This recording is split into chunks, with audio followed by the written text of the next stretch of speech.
इन्नल हम्दुलिल्लाहि नहमदुहु व नस्तईनुहु व नस्तगफिरुह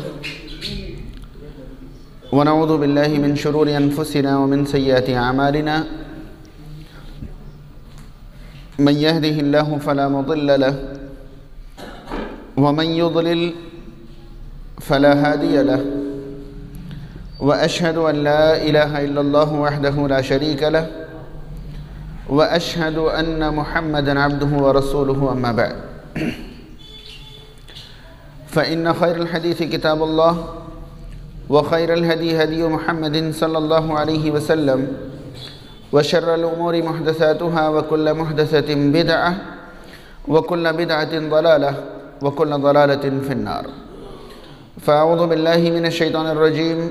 बिस्मिल्लाहिर रहमानिर रहीम। या अय्युहल्लज़ीना आमनुत्तक़ुल्लाहा हक़्क़ तुक़ातिही व ला तमूतुन्ना इल्ला व अंतुम मुस्लिमून।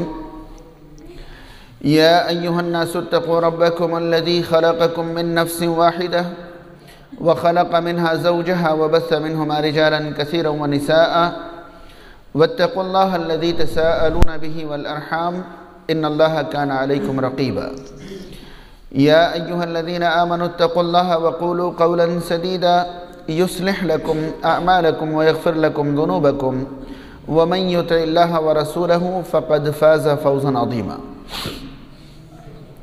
वक़ाल तआला फ़ी मौज़िन आख़र या अय्युहन्नासु उअ्बुदू रब्बकुम अल्लज़ी ख़लक़कुम वल्लज़ीना मिन क़ब्लिकुम लअल्लकुम तत्तक़ून अल्लज़ी जअल लकुमुल अर्ज़ फ़िराशन वस्समाअ बिनाअन व अंज़ल मिनस्समाइ माअन फ़अख़रज बिही मिनस्समराति रिज़्क़न लकुम फ़ला तजअलू लिल्लाहि अंदादन व अंतुम तअलमून।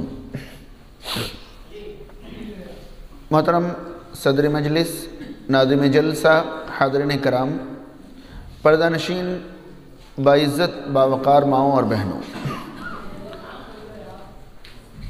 तारीफ़ व तौसीफ़ की तमाम किस्में खालिसतन अल्लाह रब्बुल आलमीन के लिए लायक़ व मुनासिब हैं।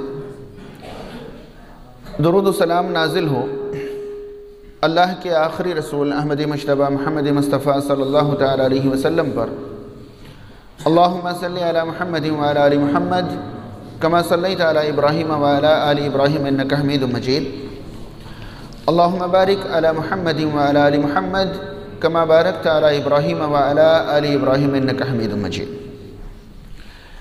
हाज़रीन, बार बार ऐलान के ज़रिए आपके इल्म में ये बात आ चुकी है कि आज जिस उन्वान को हम समझने की कोशिश करेंगे वो उन्वान है हम अल्लाह की इबादत क्यों करें। हम अल्लाह की इबादत क्यों करें। इस उन्वान को मुंतखब करने या मुतअय्यन करने का मकसद क्या है, पहले मैं ये मकसद आप तक पहुँचा दूँ। इस उन्वान को मुंतखब करने के दो अजीम मकासद हैं। पहला मकसद ये कि आज बहुत ध्यान से ये बात सुन लें, ख़ास तौर पर जो हमारे कम उम्र बच्चे हैं और नौजवान हैं उनके लिए ख़ास तौर पर मैं ये बात पहुंचाना चाहूँगा। आज पूरी दुनिया में बड़ी तेज़ी के साथ तमाम अदियान के इनकार का एक ट्रेंड चल रहा है, यानी कि एथीस्ट बनने का या नास्तिक बनने का पूरी दुनिया के अंदर एक ट्रेंड चल रहा है। लोग तमाम अदियान को लोगों की बनाई हुई चीज़ें या इधर उधर की बातें समझकर वो ये समझते हैं कि बस दूसरों का भला करते चले जाओ, किसी का नुकसान ना करो और अपनी ज़िंदगी जैसे बेहतर लगे वैसे गुजारते चले जाओ, यही दीन है, यही धर्म है। तो मैं ये वाज़ेह करना चाहता था कि हम अल्लाह की इबादत क्यों करें। अगर हमारे बच्चों को इसकी बुनियाद मालूम नहीं होगी तो हमारे बच्चों पर एक वक्त आएगा जो इस तरह की बातों का असर होगा। आज मैं तमाम मुस्लिम घराने में पलने बढ़ने वाले बच्चों से पूछूं कि बेटा हम अल्लाह की इबादत क्यों करते हैं, तो शायद जवाब यही होगा कि हमारे अब्बू करते थे, या हमारे अब्बू ने कहा, हमारी अम्मी ने कहा। क्यों अल्लाह की इबादत करें, इसकी कोई ऐसी बुनियाद हमारे बच्चों के जहन में हो कि कल कोई इस बुनियाद को हिला ना सके और हमारा बच्चा अल्लाह का इबादत गुजार बना रहे। इसके लिए ज़रूरत महसूस हुई कि हम बच्चों को ये बुनियाद फ़राहम करें। बल्कि बच्चों को ही नहीं बल्कि हम तमाम को एक बुनियाद फराहम हो जाए कि भाई हम अल्लाह की इबादत क्यों करें, ज़रा इसकी बुनियाद तो समझें। दूसरी वजह या दूसरा बड़ा मकसद इस उन्वान को मुंतखब करने का ये है कि जिस वजह से अल्लाह रब्बुल आलमीन की इबादत का हुक्म कुरान मजीद में आया है, उस बारे में हम और आप बड़ी गलत फहमियों का शिकार हैं और कभी हमने ये समझने की कोशिश नहीं करी कि अल्लाह रब्बुल आलमीन का ये हुक्म जो सुनने में बड़ा सिंपल सा लगता है, आखिर ये लॉजिकल कैसे है, मंतकी कैसे है, या इस बात की हकीकत क्या है कि हम अल्लाह की इबादत करें। आइए इन दोनों मकासद को, मैंने दो मकसद बताए। पहला मकसद ये कि कोई नास्तिक हमें अल्लाह रब्बुल आलमीन की इबादत से दूर ना कर सके, ताकि हम एक बुनियाद हासिल कर सकें कि हम अल्लाह की इबादत क्यों करें। ये आज के उन्वान का एक मकसद है। दूसरा मकसद ये है कि अल्लाह ताला ने इबादत का हुक्म देते हुए जिन चीज़ों को वजह बताई है, वो वजह हमें इतनी बड़ी लगती नहीं है कि उन वजह की बिना पर हम इबादत करें, या तो उन वजूहात को हम ढंग से समझ नहीं सके। ये दोनों मकसद आज मैं इंशाअल्लाह हासिल करने की कोशिश करूँगा। मैंने कुरान मजीद से सूरह बकरा के आगाज़ ही की एक आयत आप तक पहुँचाई थी। अल्लाह रब्बुल आलमीन फरमाता है, या अय्युहन नासु उबुदू रब्बकुम अल्लज़ी खलक़कुम वल्लज़ीना मिन क़ब्लिकुम लअल्लकुम तत्तक़ून। ये सूरतुल बकरा की आयत नंबर 21 है। आप गौर करें, सूरह फातिहा के बाद सूरह बकरा में पहली बार अल्लाह रब्बुल आलमीन ने इस आयत के ज़रिए इबादत का हुक्म दिया है। और अब ताला फरमाता है, या अय्युहन नास उअबुदू रब्बकुम, ऐ लोगो अपने उस रब की इबादत करो, अल्लज़ी खलक़कुम, जिसने तुम्हें पैदा किया, वल्लज़ीना मिन क़ब्लिकुम, और जिसने तुमसे पहले वालों को पैदा किया, लअल्लकुम तत्तक़ून, ताकि तुम तक़वा वाले बन जाओ। अब इबादत की वजह बताते हुए रब तआला ने अगली आयत में फरमाया, अल्लज़ी जअल लकुमुल अर्द फ़िराशा, अल्लज़ी जअल लकुमुल अर्द फ़िराशा, जिसने ज़मीन को तुम्हारे लिए बिछौना बनाया। उस अल्लाह की, उस रब की इबादत करो जिसने ज़मीन को तुम्हारे लिए बिछौना बनाया। वस्समाअ बिनाअ, और आसमान को छत बनाया। व अनज़ला मिनस्समाइ माअन, और आसमान से रब तआला ने बारिश बरसाई। फ़अख़रज बिही मिनस्समरात रिज़्क़न लकुम, फिर उस बारिश से अल्लाह रब्बुल आलमीन ने समरात निकाले, खेती बाड़ी, मेवाजात और सारी चीज़ें अल्लाह रब्बुल आलमीन ने निकाली। रिज़्क़न लकुम, जो कि तुम्हारा रिज़्क़ है। फ़ला तजअलू लिल्लाहि अंदादन व अंतुम तालमून, तो तुम अल्लाह के साथ किसी को शरीक ना करो, हालांकि तुम जानते तो हो, हालांकि तुम जानते तो हो। अब इन दोनों आयतों में अगर आप गौर व फिक्र करेंगे तो आपको अंदाज़ा होगा कि रब तआला ने इंसान को इबादत का हुक्म दिया, मोमिनों को नहीं, दुनिया के तमाम इंसानों को। या अय्युहन नासु उबुदू रब्बकुम, ऐ लोगो अपने उस रब की इबादत करो। अब इबादत करो ये हुक्म है, क्यों करो? अल्लाह रब्बुल आलमीन ने दोनों आयतों में दो वजह बयान फरमाए। अल्लज़ी खलक़कुम, उसने तुम्हें पैदा किया है, उसने तुम्हें पैदा किया है, इसलिए उसकी इबादत करो। और अगली आयत में रब तआला ने कुछ नेमतें गिनाई, ज़मीन को फ़र्श बनाया, आसमान को छत बनाया, बारिश बरसाई, खेती बाड़ी उगी, वो तुम्हारे लिए रिज़्क़ है। यानी अल्लाह रब्बुल आलमीन ने अपनी इबादत का दो सबब बयान फरमाया। एक सबब ये कि उसने तुम्हें पैदा किया है, और दूसरा सबब ये कि वो तुम्हारी ज़रूरतें पूरी करता है, वो तुम्हारी ज़रूरतें पूरी करता है। अब आप गौर करेंगे तो आप बचपन से ये सुनते आए हैं कि अल्लाह रब्बुल आलमीन ने हमें पैदा किया है, रब तआला बारिश बरसाता है, रब तआला खेती बाड़ी उगाता है, रब तआला रिज़्क़ अता फरमाता है, रब तआला शिफा देता है, रब तआला फला। अब ये एक तरतीब है जो खुतबे जुमा से या प्रोग्रामों से या स्टेजों से हमारे बच्चे ये सुन सुन कर बड़े होते आए हैं कि अल्लाह ताला हमें खिलाता है, अल्लाह ताला हमें खिलाता है। यकीन जाने कोई सवाल पैदा करे न करे, अगर हमारे माशरे के किसी बच्चे के जहन ने ये सवाल पैदा कर दिया कि तुम्हें आज तक मौलाना ये बताते आए कि अल्लाह तुम्हें खिलाता है, अब तुम खुद सोच कर बताओ कि अल्लाह खिलाता है तुम्हें या तुम खुद खाते हो, तो हमारे बच्चों के जहन में इस सवाल का जवाब शायद ना हो।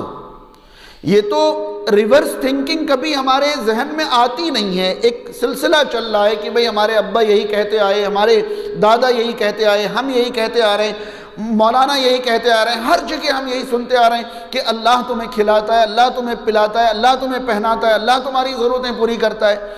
और जब हम इसको हकीकत के एतबार से समझने की कोशिश करेंगे कि अल्लाह हमें खिलाता है, क्या मतलब है। जब हमने आंखें खोली तो हमने देखा कि हमारी माँ हमें निवाला खिला रही हैं। जब हम और बड़े हुए तो हमने देखा कि हमारे वालिदैन हमें ला ला कर दे रहे हैं, फिर हमारे घर में खाना बन रहा है, फिर हम खा रहे हैं।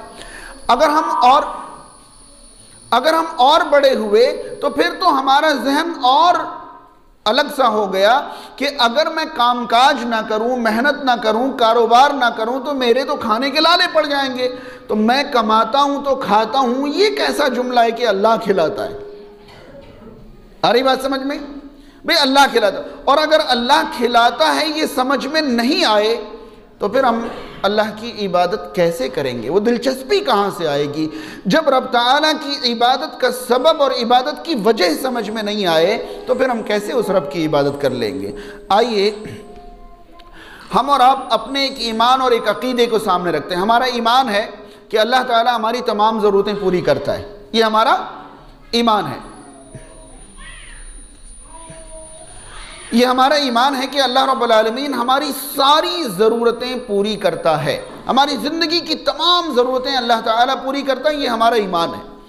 अब इस ईमान को हम समझने की कोशिश करते हैं कि इस ईमान को हम समझें किस तरह कि अल्लाह ताला हमारी सारी ज़रूरतें पूरी करता है। अब मैं आपको बताऊं, इंसान को ज़िंदा रहने के लिए, इंसान को ज़िंदा रहने के लिए बाज़ चीज़ों की ज़रूरत पड़ती है। देखिए, मैं आप लोगों के दरमियान नया नहीं हूँ, फिर भी मैं अपनी एक बात जो हर बार कहता हूँ अब भी कह दूँ कि अगर किसी अंदाज़ वग़ैरह का इंतज़ार कोई भाई कर रहे हैं तो वो इंतज़ार करते रह जाएंगे। मेरा हमेशा से अंदाज़ यही है कि मेरे जहन में एक उन्वान होता है, मेरे जहन में एक पूरी तफसील होती है, और बस मैं अपने जहन की बात आप लोगों के जहन में उतारने की कोशिश करता हूँ। यही मेरा खिताब है और यही मेरी बातचीत है। लिहाजा वो इंतज़ार ना करें कि अभी मामला चढ़ेगा और अभी ये आएगा और अभी ये आएगा। जो चीज़ मैं शुरू से समझाने की कोशिश कर रहा हूँ आप समझें, इंशाअल्लाह एक बेहतर खुलासा आपके समझ में आएगा। इंसान की ज़िंदगी के लिए दो किस्म की चीज़ें ज़रूरी हैं। बाज़ चीज़ें वो हैं जो इंसान के ज़िंदा रहने के लिए ज़रूरी हैं, और बाज़ चीज़ें वो हैं जो इंसान की ज़िंदगी गुजारने के लिए ज़रूरी है। बात समझ में आ रही है? बाज़ चीज़ें वो हैं जो इंसान को ज़िंदा रहने के लिए ज़रूरी हैं, और बाज़ वो हैं जो इंसान की ज़िंदगी गुजारने के लिए ज़रूरी। आइए हम शुरुआत उनसे करते हैं, वो चीज़ें जिसके बिना इंसान ज़िंदा नहीं रह सकता। वो चीज़ें जिसके बिना इंसान ज़िंदा नहीं रह सकता, कुछ लम्हात भी ज़िंदा नहीं रह सकता। सबसे पहली चीज़ जिसके बगैर इंसान ज़िंदा नहीं रह सकता वो है हवा। वो है हवा। हवा के बिना इंसान ज़िंदा, जाहिर सी बात है, हवा नहीं है तो हम सांस नहीं ले सकते, और सांस नहीं ले सकते तो बहुत देर हम ज़िंदा नहीं रह सकते। अब हमने उलमा इकराम से शुरू से ये सुना कि अल्लाह ताला हमारी ज़िंदगी का मालिक है, वो हमें ज़िंदगी देता है, वो हमें मौत देता है। अब आप ये महसूस करें कि हमारी ज़िंदगी के लिए, हमें ज़िंदा रहने के लिए हवा ज़रूरी है। हवा के बिना इंसान ज़िंदा नहीं रह सकता। और अच्छी तरह ये बात जहन में डाल लें कि कायनात की सारी ताकतें मिलकर एक सांस के बराबर हवा पैदा नहीं कर सकते। बात आई समझ में? कायनात की सारी ताकतें मिलकर एक सांस लेने के बराबर हवा पैदा नहीं कर सकते। याद रहे, मैंने पैदा करने की बात की। रब ताला ने हवा बिखेर रखी है फिजा में, उसे इंसान कंप्रेस कर सकता है, कंट्रोल कर सकता है, उसे कंडीशन कर सकता है, और भी चीजें कर सकता है, लेकिन वो हवा लेगा, किसकी हवा लेगा? अल्लाह ताला की। अभी गुज़िश्ता दिनों जब ऑक्सीजन की कमी का मामला था तो आपने महसूस किया कि एक एक सांस की क्या कीमत है। वो मशीन के ज़रिए सांस दी जा रही थी, तो क्या आपको लगता है कि वो मशीन हवा पैदा करने वाली मशीन थी? नहीं। इंसान को सांस लेने के लिए जितनी रफ्तार चाहिए, जब इंसान की वो रफ्तार कम हो जाए तो वो सांस नहीं ले पाता है, तो उस मशीन से सिर्फ रफ्तार बढ़ाई जाती है ताकि उनको ज़रूरत की सांसें मिलती रहे। हवा बनाने वाली मशीन नहीं थी वो हवा बना नहीं सकती। जब आप एक महदूद ऊंचाई से ऊपर जाते हैं तो वहां हवा का दबाव कम हो जाता है, वहां ऑक्सीजन लेवल गिर जाता है, कम हो जाता है। खैर, ये सारी चीज़ें अपनी जगह, लेकिन कभी हमने इसकी कदर नहीं की कि कायनात के चप्पे चप्पे में हर वो जगह जो एयर टाइट बंद ना हो वहां अल्लाह ताला ने हवा पहुंचने का इंतज़ाम फरमा रखा है। सिर्फ वो जगह जहां हवा नहीं पहुंच सकती जिसको एयर टाइट दोनों तरफ से बंद कर दिया जाए, वरना ऐसी ऐसी जगहों पर हवा पहुंच जाती है जहां आप तसव्वुर भी नहीं कर सकते। आप अपने कमरे दरवाजे सब बंद कर लें, कहीं ना कहीं से हवा पहुंच जाएगी, और अगर हवा पहुंचना बंद हो जाए तो आपको सांस लेने में दुश्वारी महसूस होने लगेगी। तो हवा है जिसके बगैर इंसान जिंदा नहीं रह सकता, और अल्लाह के अलावा कोई हवा बना नहीं सकता। तो मुझे बताइए कि हमें जिंदा रखने वाला कौन? हमें जिंदा रखने वाला कौन? अल्लाह ताला। लेकिन हमने इस तरफ कभी तवज्जो, हम तो बस सांस ले रहे हैं और जी रहे हैं, हमें लगा ही नहीं कभी कि एक एक सांस भी अल्लाह की मोहताज है। रब ताला अगर हवा रोक दे तो हम एक सांस लेने के काबिल नहीं है। या फिर मुझे वो ताकत बताइए जो हवा पैदा कर सकती हो, हवा जनरेट कर सकती हो, हवा प्रोड्यूस कर सकती हो। आप मुझे वो ताकत बताएं। आपको कायनात में वो ताकत कहीं नहीं मिलेगी जो हवा पैदा कर दे। बात समझ में आ रही है? यहां मैं एक वाकया ही कह लें आप तक पहुंचाना चाहूंगा। अर्राब्ता एक रिसाला अरबी में आता है। उस रिसाले में एक अरबी बुजुर्ग ने अपनी जिंदगी का एक वाकया पेश किया था इबरत के लिए। वाकई वो वाकया इस कदर इबरतनाक है कि हमें उस वाकये से इबरत लेनी चाहिए। एक बुजुर्ग इंसान, 65-70 साल इंसान, सांस लेने में तकलीफ की बिना पर हॉस्पिटल में एडमिट कराए गए। कुछ दिनों ऑक्सीजन के ज़रिए सांस देने के बाद जब उनकी तबीयत बिल्कुल ठीक हो गई, हॉस्पिटल से डिस्चार्ज किए गए, उनके हाथ में हॉस्पिटल का बिल आया तो वो बिल देखकर रोने लगे। वो बिल देखकर रोने लगे। हॉस्पिटल इंतज़ामिया ने सोचा कि शायद बिल में रकम ज़्यादा है और आन जनाब की हैसियत या इस्तिताअत कम है, इसलिए रो रहे होंगे। इंतज़ामिया ने आकर पूछा कि मोहतरम अगर कोई दुश्वारी है तो हमसे कह सकते हैं, हम इसमें तखफीफ कर देंगे, गुंजाइश कर देंगे, फ़लाँ फ़लाँ। वो मरीज़ जो अभी अभी डिस्चार्ज होने के काबिल हुए थे, उन्होंने कहा नहीं, ना ही बिल ज़्यादा है ना मेरे पास पैसे कम है, मैं तो कुछ और ही सोच कर रो रहा हूँ। अब मुझे पूछी गई कि भाई आप बिल भी ज़्यादा नहीं है, पैसे भी आपके पास पूरे हैं, फिर आप रो क्यों रहे हैं? तब उस मरीज़ ने कहा कि 7 दिन तुम लोगों ने अल्लाह ताला की हवा लेकर मशीन के ज़रिए सिर्फ मुझे सांस दी, तो ये 70,000 80,000 डॉलर ले रहे हो। जिसने 70 सालों से मुझे सांस दी थी उसने तो सिर्फ चंद इबादत मांगी थी, मैं उसमें भी खरा नहीं उतर सका, मैं उसका बिल कैसे अदा करूंगा? आई बात समझ में? आप सांस की दुश्वारी वाले मरीज को हॉस्पिटल में एडमिट देखें और उन्हें एक दिन ऑक्सीजन के जरिए सांस देने की कीमत देख लें, और फिर अपनी जिंदगी का कैलकुलेशन करके आप अंदाजा लगाएं कि अगर अल्लाह ताला रोजाना की हमारी सांस की कीमत मांगने लगे तो क्या हमारे पास खाने पीने लायक भी कुछ बच जाएगा? शायद नहीं। बुजुर्ग इसलिए रो रहे थे कि जिसने 70 साल सांस दी उसने कोई बिल ही नहीं लगाया, उसने कभी हमसे इसकी कीमत ही नहीं मांगी।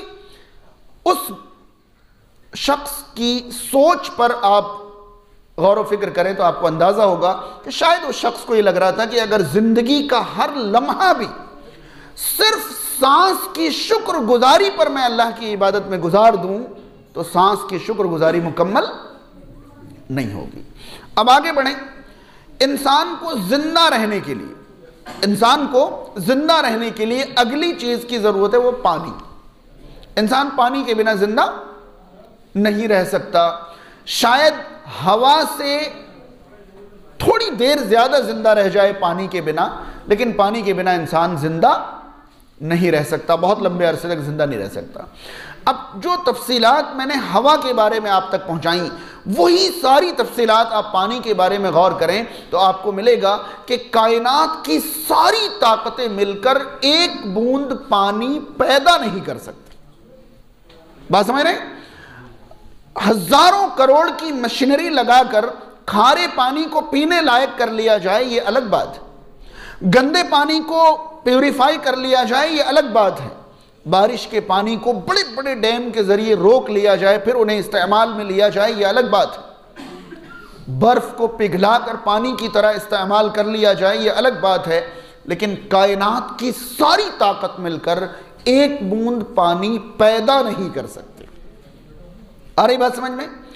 एक बूंद पानी पैदा करने की ताकत। आप कहते हैं साइंस ने तरक्की कर ली, फला कर ली, ये कर लिया, वो कर लिया, लेकिन जिसके बिना इंसान जिंदा नहीं रह सकता, रब तआला ने वो बनाने का इख्तियार मखलूकात में से किसी को दिया ही नहीं, ताकि हमें समझ में आए कि अल्लाह की रहमत के बिना हम एक दिन जिंदा नहीं रह सकते।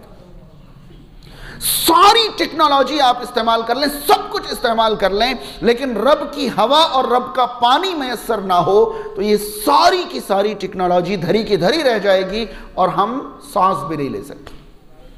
अब बताइए, हमें जिंदगी देने वाला कौन?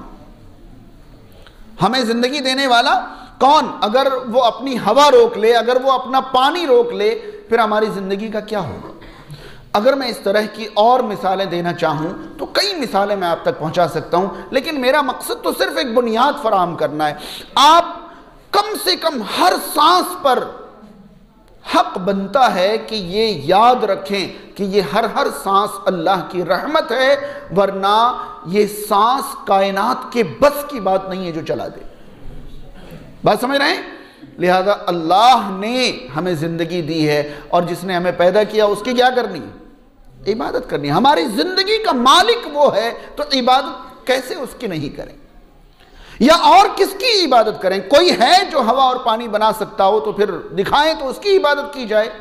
और अगर ये अल्लाह के अलावा कोई नहीं है तो अल्लाह के अलावा किसी की इबादत भी नहीं हो सकती, और अल्लाह की इबादत के बिना कोई जिंदगी गुजारे उससे बड़ा नाशुक्रा और कोई नहीं हो सकता। अब आगे बढ़ें, दूसरे मरहले पर पहुंचते हैं।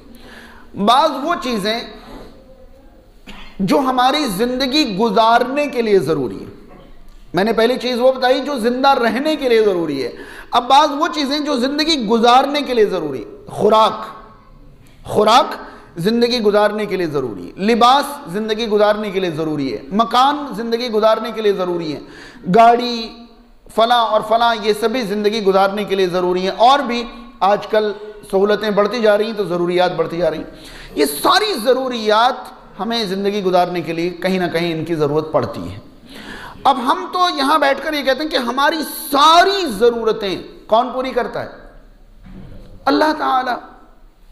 मैंने भी अभी कहा और हमारे शयूख कहते हैं, आप सभी अपने बच्चों से कहते हैं कि बेटा हमारी सारी ज़रूरतें, हमें खिलाता वही है, हमें पिलाता वही है, हमें पहनाता वही है, हमें सारी ज़रूरतें हमारी वो पूरी करता है। अब जब हम सोचने बैठते हैं कि भाई हम कमाते हैं तो खाते हैं, हम कमाते हैं तो ज़रूरतें पूरी करते हैं, ये अल्लाह खिलाता है अल्लाह पिलाता है, क्या मतलब?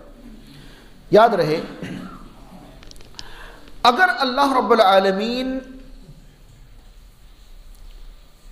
हमसे जो रब ताला की नेमतें हैं या रब ताला का करम है वो छीन ले, तो ये जो हम कहते हैं ना कि हम कमाते हैं तो हम खाते हैं, ये कहने लायक हम नहीं बचे। मैं कुछ मिसालें, देखिए ये तो लंबी फहरिस्त है, लेकिन सिर्फ चंद मिसालों के ज़रिए मैं ये बात समझाना चाहूँगा। मान लीजिए कि मैं एक सेहतमंद और मेहनत करने वाला इंसान हूँ, मैं कमाता हूँ, पैसे लाता हूँ तो खाता हूँ, खिलाता हूँ और ज़रूरतें पूरी करता हूँ। लिहाजा मेरे जहन में ये है कि मैं मेहनत करता हूँ तो खाता हूँ, मुझे अल्लाह नहीं खिला रहा है, ये मेरे जहन में एक सवाल आया। अब आइए हम इसको समझने की कोशिश करें। मैं घर से बाहर निकला, दुनिया का कोई भी काम मैं करूं, मैं अपना काम करने के लिए अपनी दोनों आंखें इस्तेमाल करता हूं। कहां से लाया मैं ये आंखें? आ रही बात समझ में? मैं काम करने के लिए अपनी दोनों आंखें, दुनिया का कोई भी काम करने के लिए आंखें इस्तेमाल होती हैं? नहीं होती हैं। कहां से लाया मैं ये आंखें?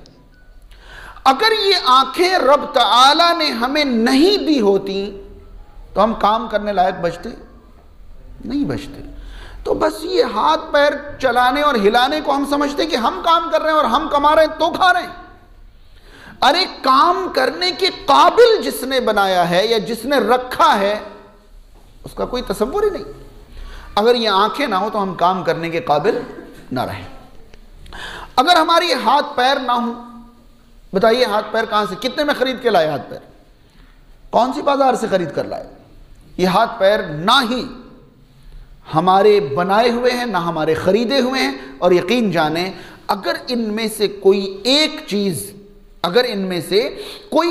चीज हमारे वजूद से माइनस हो जाए, मसलन हमारी दोनों आंखें किसी तरह खराब हो जाएं, तो कायनात की सारी ताकतें मिलकर इंसान के इस्तेमाल के काबिल एक आंख नहीं बना सकती। बात समझ रहे हैं? अब सोच रहे होंगे कि भाई आजकल तो ट्रांसप्लांट होता है। भाई किसी और की आंख निकाल कर किसी और में लगा दी जाती है, आंख बनाई नहीं जाती है। आ रही बात समझ में या नहीं? यानी अगर अल्लाह ताला हमारी ये दोनों आंखें छीन ले तो आप रकम की बात करते हैं, आप ताकत की बात करते हैं, टेक्नोलॉजी की बात करते हैं, सारी दुनिया बेच दी जाए और दुनिया की तमाम टेक्नोलॉजी इस्तेमाल कर ली जाए, एक आंख बनाने की ताकत नहीं है। ये आंखें कोई कीमत ही नहीं रखती। क्या मांगा अल्लाह ताला ने आपसे इन आंखों के बदले? कभी आपने गौर किया कि आंखें रोशनी के बिना देख नहीं सकती? रब ताला ने दिन के लिए हमें उजाला दिया था, रात के लिए अंधेरा, ताकि हम आराम कर सकें। ये बिजली जो आंखों का सहारा बनती हैं, ये बिजली का बिल हम साल भर में या उम्र भर में कितना भर देते हैं? आंखों का बिल कहां गया भाई? कोई बिल नहीं, इसका कोई चार्ज नहीं। हमारे हाथ पैर, आपको लगता है कि हाथ पैर दोबारा से लगाए जा सकते हैं, डलाए? इतने फंक्शन के साथ काम करने वाले हाथ कायनात की सारी दौलत खर्च करके बनाई नहीं जा सकती। मुमकिन ही नहीं, ताकत ही नहीं कि कोई इस तरह के हाथ पैर बना दे जिस तरह का अल्लाह रब्बुल आलमीन ने एक इंसान को दिया है। किसी के पैर कट जाएं, उनको पहना दिए जाते हैं, वो एक सब समझते हैं कि क्या है वो, लेकिन इतने फंक्शन वाले हाथ पैर कोई इंसान बना दे, नहीं मुमकिन। चलिए, आपके हाथ पैर सही सालिम है, आपके हाथ पैर बिल्कुल सही सालिम, आंखें सही सालिम, हाथ पैर सही सालिम। आपको मालूम है हमारे इस बेहतरीन वजूद को सही तरीके पर इस्तेमाल करने के लिए एक अदद अक्ल की जरूरत होती है। आ रही बात समझ में या नहीं? अगर आपका सारा वजूद सही सालिम है लेकिन आप अक्ल से महरूम रख दिए गए, तो आपका वजूद किसी पर पत्थर फेंकने, किसी को गाली देने और कहीं कूड़ा उठाकर खाने के काम आएगा ये वजूद, और किसी काबिल। देखा आपने सेहतमंद नौजवान पागल, भाई सब कुछ मुकम्मल है, आंखें भी, हाथ भी, पैर भी, वजूद भी, जिस्म, सब छीन ली गई, अब उसका वजूद किसी काबिल नहीं रहा। अब ये बताइए ये अक्ल कहां से लाए? है कोई ताकत कायनात में जो अक्ल बनाकर एक बेअक्ल इंसान के अंदर डाल दे? है कोई ऐसी टेक्नोलॉजी, कोई ऐसी ताकत है जो इंसान के अंदर अक्ल बनाकर डाल दे? नहीं है। किसने दी है अक्ल? किसने दी है? आप अपने वजूद को इस्तेमाल करने के लिए जिस अक्ल का इस्तेमाल करते हैं, इस अक्ल की कीमत क्या है, कभी अंदाजा लगाया आपने? और क्या रब ताला ने इस अक्ल की कीमत हमसे मांगी? और अगर मांगी होती तो क्या हम अदा कर ले जाते? चलिए दुनिया के कुछ मालदार किस्म के लोग अदा कर भी देते अगर, तो क्या सारे लोग अदा कर लेते? ये तो ऐसी नेमतें जो अल्लाह ने हर एक को अदा कर रखी हैं। तो इस अक्ल का क्या मामला है? कौन इसकी कीमत अदा करेगा और कैसे इसकी कीमत अदा की जाएगी? और आगे बढ़िए, मान लीजिए, बहुत ध्यान से सुने, मान लीजिए कि हमारा पूरा वजूद सही सालिम है और अक्ल भी अपनी जगह प्रॉपर काम कर रहा है, लेकिन अल्लाह रब्बुल आलमीन ने हमें बीमार कर दिया। अल्लाह रब्बुल आलमीन ने हमें बीमार कर दिया, तो क्या हमारा ये वजूद बीमारी में उसी तरह काम करने लायक होता है जिस तरह सेहत में होता है?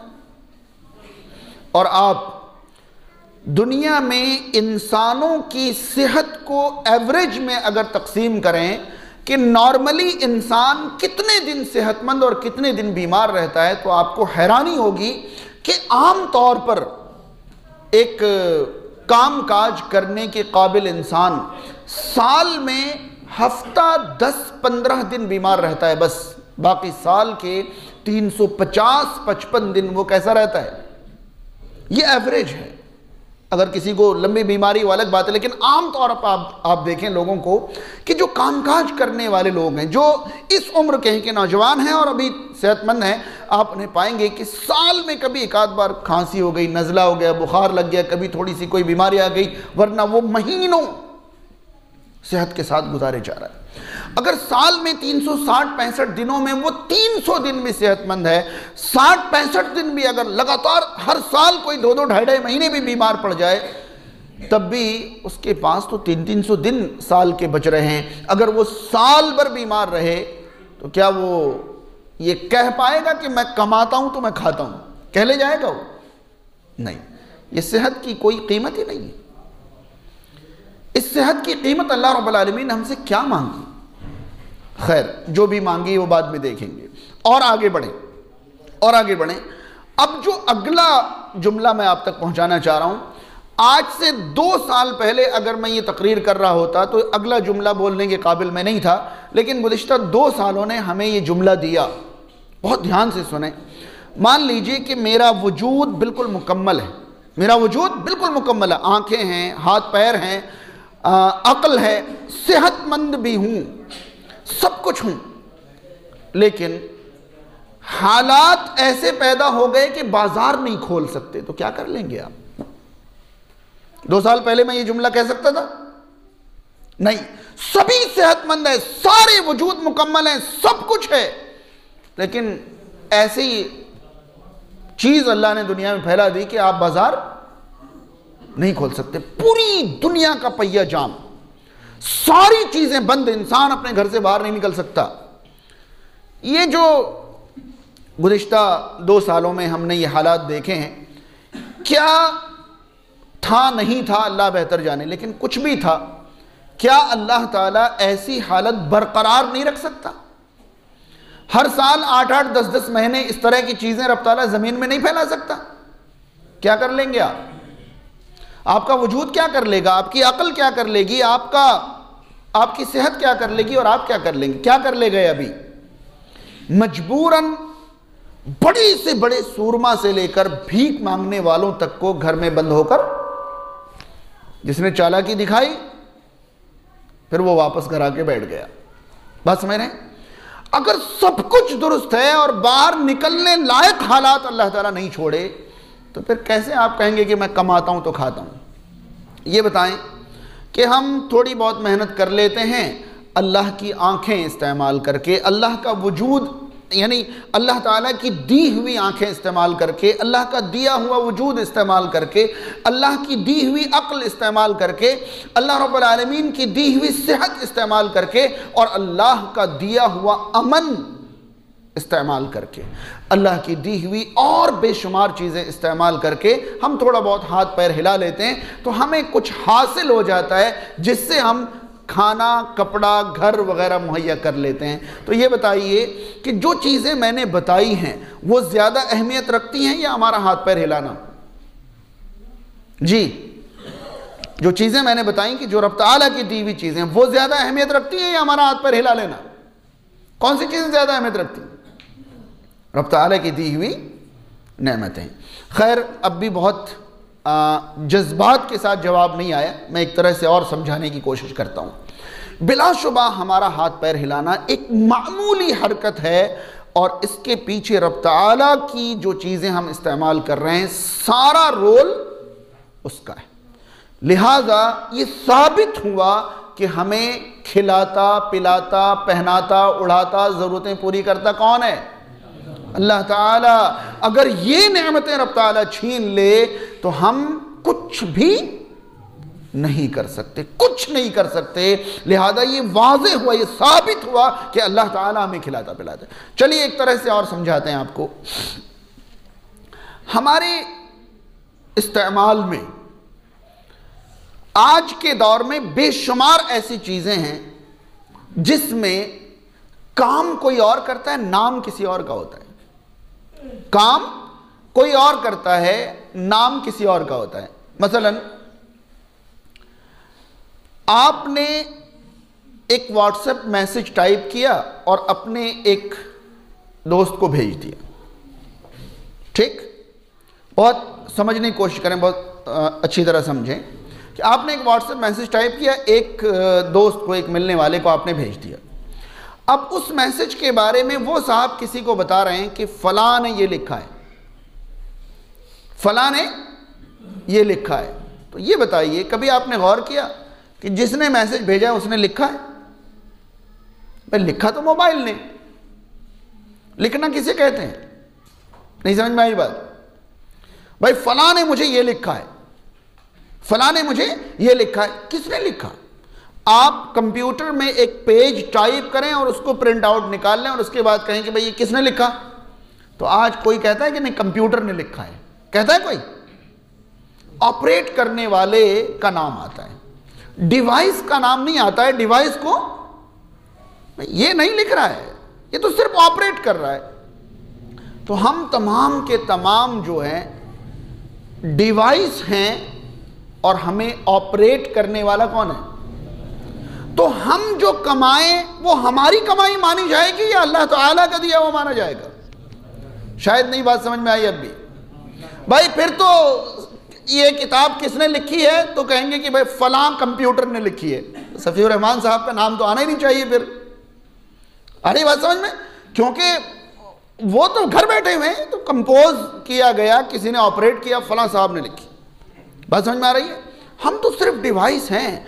अगर इस डिवाइस को ऑपरेट नहीं किया जाए तो यही डिवाइस हमें हॉस्पिटलों में कोमा की हालत में भी दिखाई देते हैं। नहीं आई बात समझ में?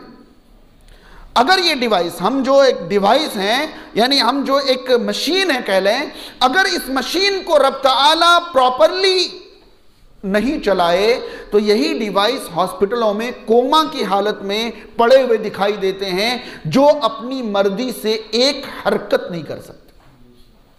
आ रही बात समझ में? अब भी हम कहेंगे कि नहीं हम कमाते हैं तो खाते हैं, नहीं कमाएंगे तो नहीं खाएंगे। अरे ये तो बहुत मामूली हरकत है कमाना। आ रही बात समझ में? इसके पीछे जो चीजें कार फरमा हैं वो रब के अलावा किसी के बस की बात है ही नहीं।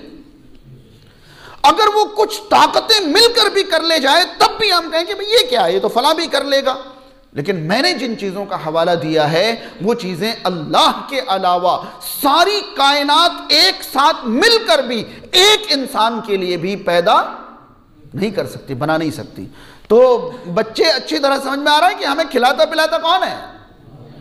अल्लाह ताला खिलाता है, इसलिए कि ये हमारा वजूद जो है ये रब ताला का बनाया हुआ है। इसीलिए मैंने 2 आयतें आप तक पहुंचाई थी। रब ताला ने फरमाया या अय्युहन नासु उबुदू रब्बकुम अल्लज़ी खलक़कुम वल्लज़ीना मिन क़ब्लिकुम लअल्लकुम तत्तक़ून। ऐ लोगो, उस रब की इबादत करो जिसने तुम्हें पैदा किया है, जिसने तुम्हें पैदा किया है, उस रब की इबादत करो। और अगली आयत में अल्लाह ताला ने जरूरतों का हवाला दिया।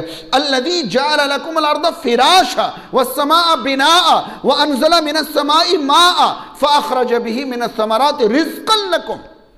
कुछ नहीं है, सिर्फ जरूरतें बताई जा रही हैं कि जिसने जमीन को बिछौना बनाया, आसमान को छत बनाया, बारिश बरसाई जिससे रिज़्क़ उगता है, ये सारी चीजें रब ताला देता है। यानी सिंपल ये कहें कि अल्लाह ताला तुम्हारी जरूरतें पूरी करता है, इसलिए तुम अल्लाह की इबादत करो। बात समझ में आ रही है? चलिए अब इस उन्वान को एक और तरीके से लेते हैं, जो मैंने शुरू में ही उन्वान का मकसद बताया था कि मेरे उन्वान का मकसद है कि हमारे नौजवान और कम उम्र बच्चे ये अच्छी तरह समझ जाएं कि अल्लाह रब्बुल आलमीन का हमारी ज़िंदगी में रोल क्या है, दखल क्या है। अभी जो नास्तिकता दुनिया में फैलाई जा रही है उसमें एक बड़ा खूबसूरत सा स्लोगन है कि मेरे ऊपर किसी और की मर्जी क्यों चले, मेरे ऊपर किसी और की मर्जी क्यों चले।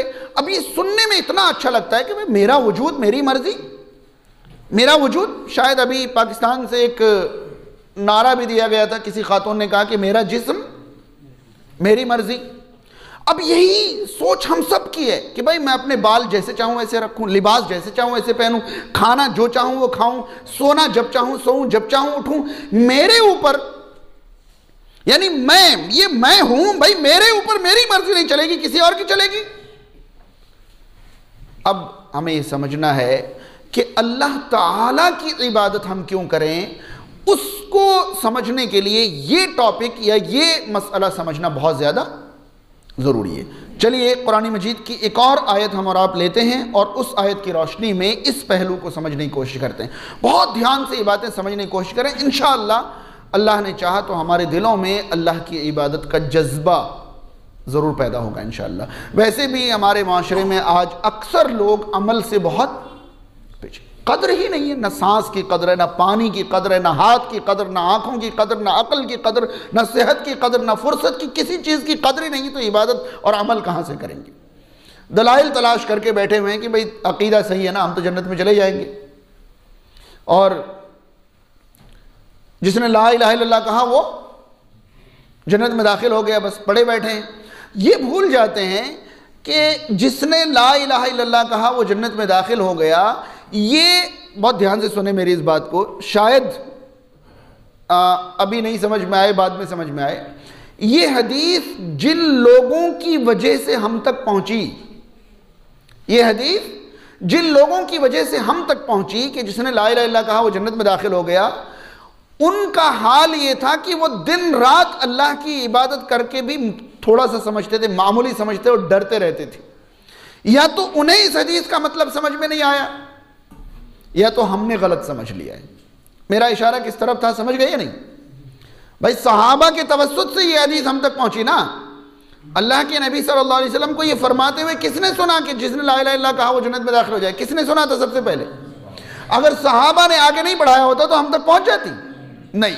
सहाबा ने सुना, सुनकर आगे बढ़ाया, लेकिन उन्होंने सुना और सुनने के बाद इस हदीस का उनकी जिंदगी में क्या असर हुआ, कभी आपने गौर किया? क्या इस हदीस की वजह से उनके अमाल छूट गए?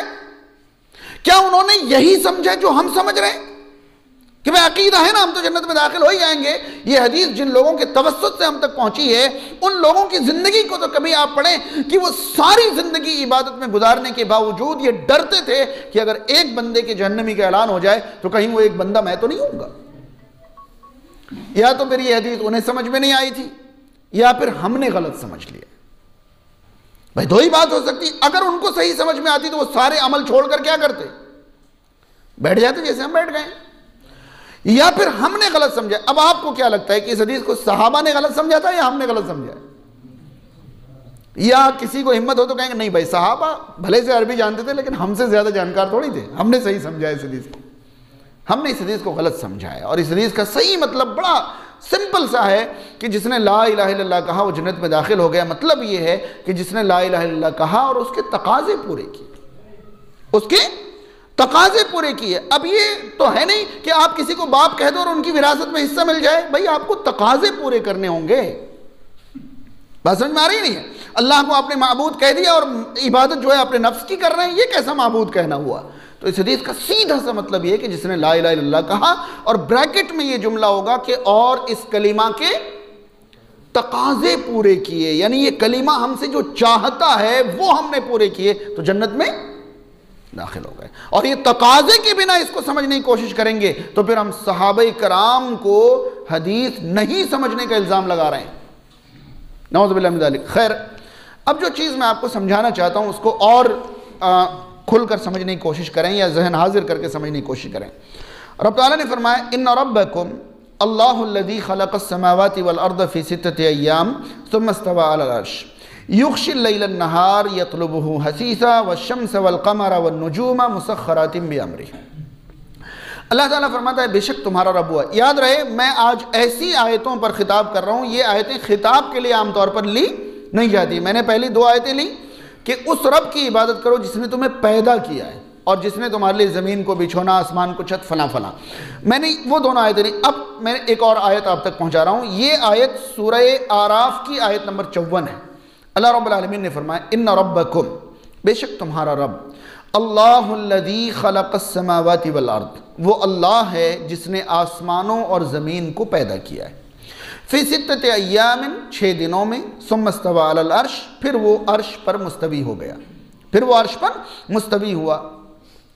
युग़शिल लैलन नहार, रात दिन को ढांक लेती है, यत्लुबुहु हसीसा, और दिन तेजी से रात के पीछे आ लगता है। बस समझ में आ रही है? आसान लफ्ज़ों में कहें तो वही रात और दिन करने वाला है, ये अल्लाह ताला फरमाना चाहता है।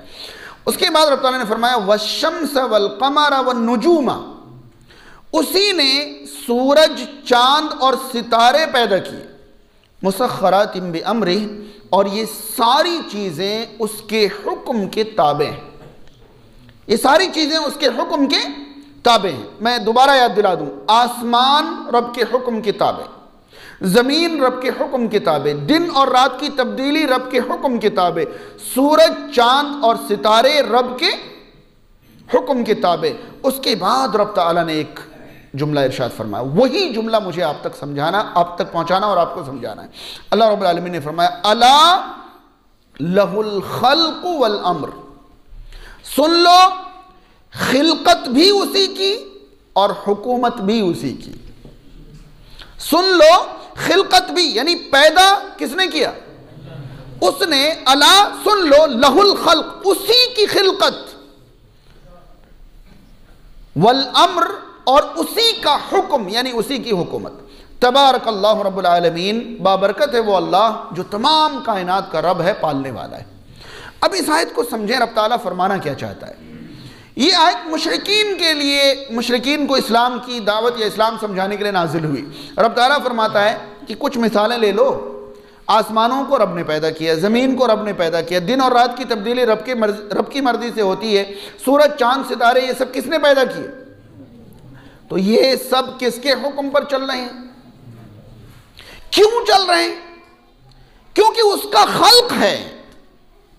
ये सारी चीजें रब के हुक्म पर सिर्फ इसलिए चल रही हैं क्योंकि इन तमाम चीजों को खिलकत अता करने वाला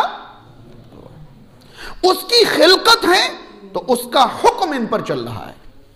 अब तुम बता दो कि तुम खिलकत किसकी हो, तो किसकी हुकूमत चलनी चाहिए? तो फिर कहा है कि मेरा वजूद मेरी मर्जी। भाई आपका वजूद आपका है ही नहीं, वो तो रब का पैदा किया हुआ है। जिसने पैदा किया है उसकी मर्जी चलेगी, उसका हुक्म चलेगा। ये कानून है कि अला लहुल खल्क वल अम्र, सुन लो, जिसका खल्क उसका हुक्म। आ रही बात समझ में? तो हम जो हैं खल्क अल्लाह की हैं, तो हमारे ऊपर हुकूमत भी। फिर वो आयत सामने लाएं, सूरह बकरा आयत नंबर 21 और 22, रब ताला ने क्या फरमाया? या अय्युहन नासु उबुदू रब्बकुम अल्लज़ी खलक़कुम, ऐ लोगो उस रब की इबादत करो जिसने तुम्हें पैदा किया है। क्यों कहा रब ताला ने? अरे कायनात की जितनी चीजें रब ने पैदा की वो सारी चीजें रब के हुक्म पर चल रही हैं। एक तुम ही हो जिसे रब ने पैदा किया और मर्जी अपनी चला रहे हो, क्योंकि और चीजों को रब ने इख्तियार नहीं दिया, और चीज़ों को रब ने। यकीन जाने, अगर मैं इस जुमले की वदाहत शुरू करूं पूरी रात ख़त्म हो जाए, वदाहत ख़त्म नहीं हो। आप सूरज की मिसाल ले लें। आपकी मस्जिद में कहीं एक कैलेंडर लगा होगा जिसमें दायमी औकात सलात लिखे होंगे, यानी साल भर का कैलेंडर बना हुआ है। वो साल भर का कैलेंडर नहीं होता है, वो तो ताक़यामत का कैलेंडर है। वो साल भर का सिर्फ 12 महीने लिखे होते हैं, वो 12 महीने अगली बार फिर आ जाते हैं। यानी आज अगर 23 दिसंबर है, 23 दिसंबर को सूरज इतने बजकर इतने मिनट पर डूबेगा, तो जब जब कायनात में 23 दिसंबर की तारीख आएगी, सूरज के डूबने का घंटा और मिनट इतना ही होगा। क्यों सूरज कभी अपनी मर्जी नहीं चलाता कि आज मैं जरा लेट डूबना चाहता हूं? चलाते कभी? क्यों नहीं? वो खल्क अल्लाह का है, हुक्म उस पर अल्लाह का चलता है। एक बार रब ताला ने उसे प्रोग्राम कर दिया, जब तक अल्लाह चाहेगा वो उस प्रोग्राम के मुताबिक रवा दवा रहेगा, क्योंकि वो रब का खल्क है और रब की प्रोग्रामिंग पे वो चलेगा। और जब रब चाहेगा वो पश्चिम से तुल हो जाएगा, जब रब चाहेगा वो कुछ और हो जाएगा, बिल्कुल करीब आ जाएगा। क़यामत के दिन सूरज इंसान के बिल्कुल, तो ये खल्क मामला ये है कि जिसका खल्क उसका हुक्म।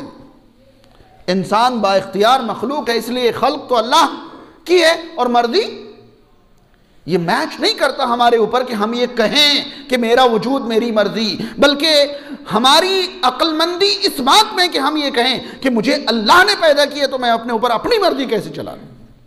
मैं अल्लाह की मखलूक हूं, लिहाजा मुझ पर अल्लाह की मर्जी चलेगी। बात समझ रहे? ये दायमी कैलेंडर का बनना इस बात का सबूत है कि जब से दुनिया बनी है, सूरज ने एक दिन भी अल्लाह की प्रोग्रामिंग की मुखालफत नहीं करी। चांद ने कभी अल्लाह के वजूद की मुखालफत की, अल्लाह के हुक्म की मुखालफत? भाई 29 या 30 दिन में हमें नया चांद दिखाई? कभी ऐसा हुआ कि चांद 31 दिन में नजर आ गया? नहीं होगा, कभी नहीं होगा।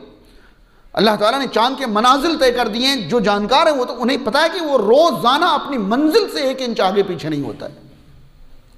जिसका खल्क है उसका हुक्म उस पर चल रहा है। हम खल्क किसके हैं, लिहाजा हमारे ऊपर हुक्म किसका चलना चाहिए? तो हम अल्लाह की इबादत क्यों करें?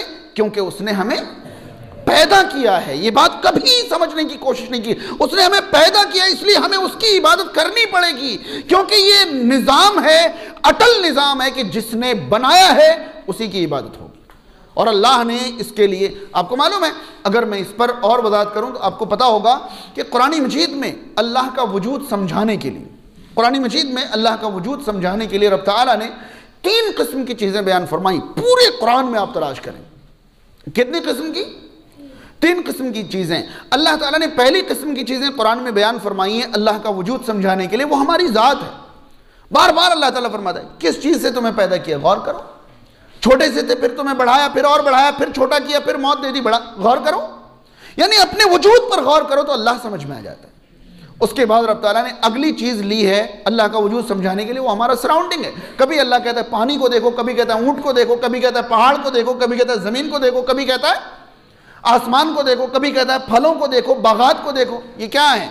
रोज़मर्रा हमारी नज़रों के सामने रहने वाली चीज़ें हैं। तो इन चीज़ों को देखो तो कौन समझ में आता है? और तीसरी किस्म की चीज़ें अल्लाह ताला ने अल्लाह के वजूद को समझाने के लिए, वो गुज़िश्ता अक़वाम की मिसालें। फ़िरौन ने नहीं माना, ये हो गया।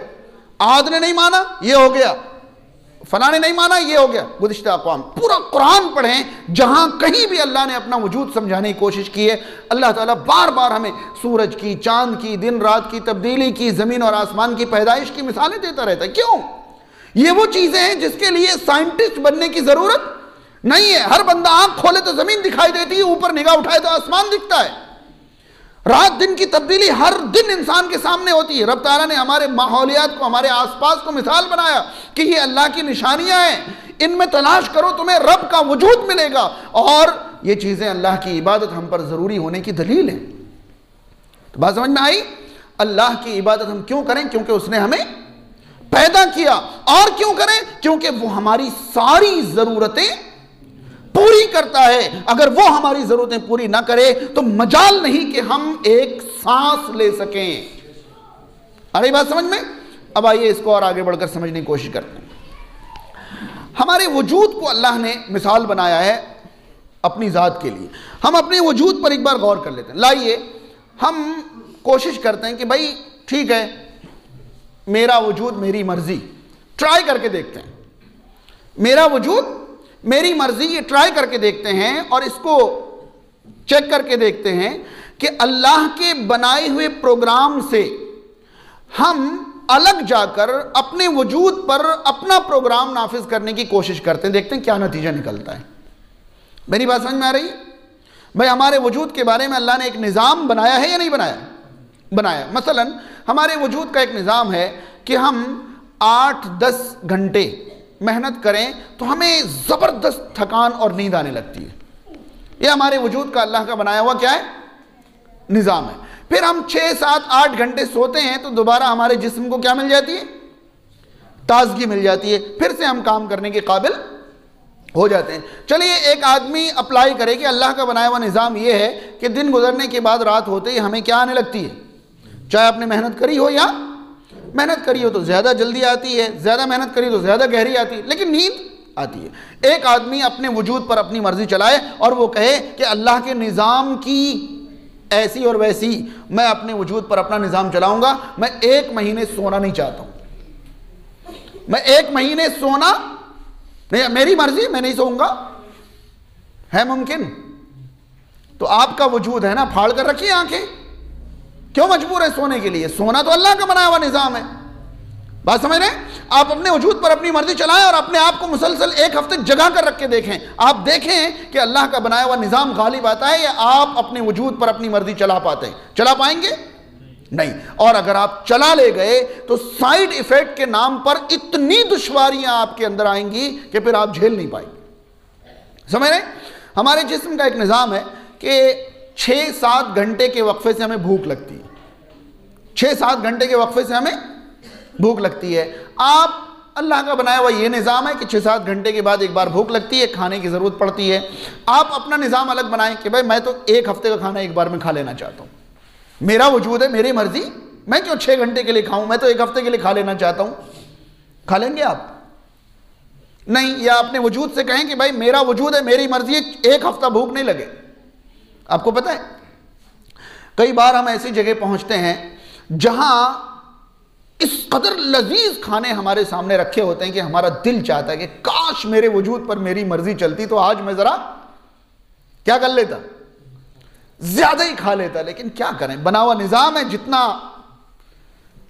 जितनी गुंजाइश है उतनी जाने के बाद हमारा वजूद हमसे कहता है तेरी नहीं चलेगी, तेरी अब निवाला डालने की कोशिश करेगा तो मैं रिपीट आ जाऊंगा। कहां चल पाता है हमारी मर्जी कहां चल पा रही है? और कई बार ऐसा होता है कि हम सफर में उन हालात में होते हैं जब एक ढंग की चीज निवाले के तौर पर पाने को हम तरस जाते हैं। हमारा जी चाहता है काश कि हम घर से 2 दिन का खाना खा के चलते और 2 दिन बाद जहां मंजिल पे पहुंचते वहां भूख लगती, रास्ते में भूख नहीं लगती। होते कौन है आप वजूद पर निजाम चलाने वाले? आप चाहे जंगल में हैं, चाहे बयाबान में हैं, चाहे लॉकडाउन में हैं, चाहे कहीं भी हैं, आपको अल्लाह के निजाम के तहत भूख लगेगी तो लगेगी। चलाइए अपने वजूद पर अपनी मर्जी। चला लेंगे? नहीं। अच्छा, ये टॉयलेट बाथरूम किसको पसंद है भाई? हाँ, क़ज़ाए हाजत, जरूरियात, गंदगी निकालना किसको पसंद है? तो कहे मेरा वजूद, मेरी मर्जी, मैं पीता रहूंगा, निकालूंगा ही नहीं। है मुमकिन? मैं खाता रहूंगा, निकालूंगा ही नहीं। क्यों जा रहे हैं? आपको मैंने अभी मिसाल दी ना खाने की, आप बस में हैं, भीड़ भाड़ वाली बस, कहीं रुकने लायक नहीं है, लेकिन आपको प्रेशर आ गया तो बस जान निकाल के रख देगा। होते कौन है जो आप रोक लें कि नहीं भाई मैं यहां से बैठूंगा और 20 घंटे के बाद ही मुझे पेशाब आनी चाहिए, उससे पहले नहीं आनी चाहिए। मजाल नहीं आपके वजूद पर आप अपनी मर्जी चला लें। आ रही बात समझ में? तो ये सारी चीजें आप देखें और अपने वजूद पर गौर करें तो आपको लगेगा कि मेरे ऊपर मेरी मर्जी नहीं चलेगी, बल्कि जिसने मुझे बनाया है उसकी मर्जी चल रही है और चलती रहेगी। आ रही बात समझ में? मैं लाख कोशिश कर लूं, मेरे वजूद पर मेरी मर्जी नहीं चल रही है। और आगे बढ़िए, चलाएं अपने वजूद पर अपनी मर्जी। नाखून बढ़ रहे हैं हमारे? नहीं बढ़ रहे, काटते काटते परेशान है। बाल बढ़ रहे हैं, काटते काटते परेशान है। रोक लीजिए एक जगह, कहा मेरा सर है, इतने पे बाल रुक जाना चाहिए, इससे बड़ा नहीं होना चाहिए। है बस की बात नहीं। उम्र बढ़ रही है आपकी। हमारे बच्चे जब 2-3 साल के, 4 साल के होते हैं, तोतली जबान से बातें करते हैं, इतना प्यारा लगता है बच्चा, दिल चाहता है कि इससे बड़ा ही ना हो। रोक लीजिए वहीं पर। नहीं समझ में आई बात?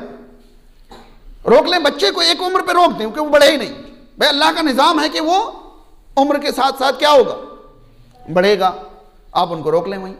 और जब आप जवान हो गए और पूरी तरह से जवानी उरूज पर आ गई और अब ढलान पर है, अब धीरे धीरे दांत हिलने लगे, धीरे धीरे बाल सफ़ेद होने लगे, धीरे धीरे झुर्रियाँ पड़ने लगी, धीरे धीरे कमजोरी आने लगी, रोकिए अपने आप को जवान। आपका वजूद है ना, आपका वजूद है, आप अपने आप को रोक के दिखाएं कि भाई मेरा वजूद है, मैं बूढ़ा नहीं होने दूंगा। होता कौन है अल्लाह ताला के मेरे वजूद पर अपनी मर्जी चलाए? नऊज़ बिल्लाह मिन ज़ालिक। रोक के दिखाइए, रोक लेंगे। याद रहे मैंने आसान जुमलों में ये बातें आप तक पहुंचा दी, लेकिन कभी गौर करेंगे तो यकीनन आपको अल्लाह का वजूद समझ में आएगा। ये आसान जुमले नहीं थे, ये मैंने वो जुमले आपके सामने रखे हैं जिस पर कायनात की सारी ताकतें बेबस हैं। बात समझ रहे हैं? कायनात में मुहय्यिरुल उकूल इजादात करने वाले भी पेशाब के प्रेशर से परेशान होते हैं, टॉयलेट के प्रेशर से परेशान होते हैं, भूख उन्हें भी लगती है, प्यास उन्हें भी लगती है, नींद उन्हें भी आती है, और अल्लाह के बनाए हुए निज़ाम के बाहर वो भी खुद को नहीं ले जा सकते। तो ये कहाँ है कहने वाले? अब कोई कहे कि नहीं मेरा वजूद मेरी मर्जी, तो भाई मुझे अल्लाह के निज़ाम के खिलाफ अपनी मर्जी चलाकर दिखाओ, फिर मैं कहूँ कि हाँ अब आपका वजूद है, आप जो चाहें वो। अल्लाह के बनाए हुए निज़ाम के खिलाफ हमारे वजूद पर हमारी मर्जी चल रही है? नहीं। अब चलिए, ये तो मैंने वजूद की बात की, अब माहौल को लेते हैं। अब माहौल को लेते हैं आसपास। मैंने क्या कहा था कि अल्लाह ताला आपके वजूद में अल्लाह को तलाश करने का हुक्म फरमाता है, और आपके अभी 23 दिसंबर है, सर्दियों का मौसम है, कितने ऐसे घराने होंगे, शहरों में तो खैर सर्दी कम लग रही है, गाँवों में इस वक्त बर्फीली ठंडी हवा चल रही होगी, क्या हाल होगा लोगों का ठंड के मारे, या और इससे ज़्यादा ठंड हो जाए तो। अब एक गरीब घराना है जिनके बच्चों के पास ना ढंग का पहनने का है ना रात को ओढ़ने का है। अब वो चाहे कि नहीं भाई मेरे घर के आसपास सर्दी नहीं लगेगी, ये मेरा घर है, मेरी मर्जी चलेगी, मेरे घर के आसपास सर्दी नहीं लगनी चाहिए, लिहाजा और किसी के लिए सर्दी का मौसम हो तो हो, मेरे लिए तो मौसम गर्मी का रहेगा। वो मौसम अपने हिसाब से तब्दील कर सकते हैं? नहीं कर सकते। जहां सर्दी नहीं पड़ती है वहां सर्दी पड़वा के दिखा दें, और जहां पड़ती है वहां से खत्म करवा के दिखा दें। जब बारिश आपको नहीं चाहिए तब रोक के दिखा दें, और जब चाहिए जब पड़वा के दिखा दें। आ रही बात समझ में? जब हवा आपको चाहिए तब चला के दिखा दें, जब नहीं चाहिए तब रोक के दिखा दें। आपके माहौल पर, आपके आसपास पर चलता है आपका, आपकी मर्जी चल रही है, रब ताला की चल रही है? नहीं। तो ये अच्छी तरह जहन में रहे कि रब ताला ने हमें पैदा किया है, इसलिए हम उसकी इबादत करेंगे। अगर उसने हमें पैदा किया है तो हमारे ऊपर हुक्म किसका चलेगा? उसी का चलेगा। अगर अल्लाह ने हमें पैदा किया है और हम अपने वजूद पर अपना हुक्म चलाएंगे, तो अल्लाह ताला ने हमें एक जिंदगी बाइख्तियार दी है, एक जिंदगी बेइख्तियार भी आएगी। बात समझ रहे हैं? एक जिंदगी अल्लाह ने हमें बाइख्तियार, बाइख्तियार का मतलब अल्लाह ने हमें दुनिया में भेजा और कहा कि सीधा करना चाहे सीधा कर, टेढ़ा करना चाहे टेढ़ा कर, दोनों करने का इख्तियार तुझे हमने। इन्ना हदैनाहु सबीला इम्मा शाकिरन व इम्मा कफूरा। हमने रास्ता दिखा दिया, चाहे तो शुक्रगुजार बन, चाहे तो नाशुक्रा बन। व हदैनाहुन नजदैन, हमने दोनों रास्ते दिखा दिए। अब आप ये इख्तियार वाली जिंदगी कहीं ख़त्म तो होगी या नहीं होगी? होगी। मैंने अभी बताया था कि कुरान मजीद में मिसालें 3 तरह की चीज़ों की, आपके वजूद की, आपके आसपास की, और गुज़िश्ता। भाई आपका वजूद ख़त्म होने वाला है, ये गुज़िश्ता लोगों से देख लें। मरने का सिलसिला कब से चल रहा है? जब से हमें होश आया है, जब से इंसान बना है तब से मरने का सिलसिला चल रहा है, और रोज़ाना आपको मौतों की मिसालें। आज कोई और मर रहा है, कल को मुझे और आपको मरना है। तो गुज़िश्ता लोगों से मिसाल लीजिए ना आप, जब लोग मर रहे हैं तो हमें भी एक ना एक दिन फिर मरने के बाद। आज हमने अपने वजूद पर अपनी मर्जी चलाई, मरने के बाद जब दोबारा जिंदा होंगे फिर हमारे वजूद पर हमारी मर्जी नहीं चलेगी। यहां इख्तियार है, वहां इख्तियार सारे, ये अमल की जगह है तो यहां इख्तियार दिया गया कि ऐसा करो या वैसा करो। यहां तो दोनों करने का, भाई अच्छा करो तो भी करने की ताकत है, बुरा करो तो भी। वहां तो हमारे और आपके इख्तियारात छीन ले जाएंगे। दूसरी तरफ यहां अगर, बहुत ध्यान से सुने, अगर यहां हमने अपने ऊपर अपनी मर्जी चलाई तो वहां हमारी सारी मर्जी सल्ब कर ली जाएगी। क्या कर ली जाएगी? छीन ली जाएगी। और अगर यहां हमने अपने ऊपर रब की मर्जी चलाई तो वहां हमें ऐसी मर्जी चलाने की इजाजत मिलेगी कि आज जो कुछ हम करना चाह रहे हैं और नहीं कर पा रहे हैं वो सब इंशाअल्लाह वहां कर पाएंगे। आ रही बात समझ में या नहीं? आज अगर अपने वजूद पर हमने अल्लाह की मर्जी चलाई तो कल की जो हमारी जिंदगी, आखिरत की जो जिंदगी होगी वो इंशाअल्लाह कहां की होगी? जन्नत की। और जब जन्नत की जिंदगी होगी तो फिर रब ताला कहे वलकुम फीहा मा तश्तही अनफुसुकुम वलकुम फीहा मा तदउन, यहां तुम्हारे नफ्स की चाहने वाली हर चीज मयसर है और जो मांगोगे वो सब मिलेगा। यहां मर्जी चलाकर हम वो नहीं कर सकते। आपको मैंने बताया अभी कि अगर आपका वजूद बुढ़ापे की तरफ ढल रहा है तो आप अपने आप को रोक नहीं सकते। और जहां आपकी मर्जी चलेगी ना, अगर यहां रब की मर्जी चला ली और वहां आपकी मर्जी चलेगी तो यह भी चलेगी। आप बूढ़ा नहीं होना चाहेंगे, आप वहां बूढ़े नहीं होंगे, लेकिन यहां चाह कर भी नहीं चला सकते। कितना बड़ा फर्क है कि अल्लाह ने हमारे वजूद में वो दलील रखी है कि यहां तेरी मर्जी चलने वाली जिंदगी नहीं है, तू क्यों नादानी कर रहा है? तू क्यों नादानी कर रहा है? मैंने जितनी चीजों की मिसाल दी, जन्नत में इनमें से एक भी चीज, ना नाखून बढ़ेंगे, ना दाढ़ी बढ़ेंगी, ना जिस्म के कहीं गैर जरूरी बाल होंगे, ना टॉयलेट, ना बाथरूम, ना बुढ़ापा, कुछ भी। वहां अपनी मर्जी चलाने की जिंदगी मिलने वाली है, उसकी तैयारी यहां करें और यहां किसकी मर्जी चलाएं? अल्लाह की मर्जी। यही अक्लमंदी है ना।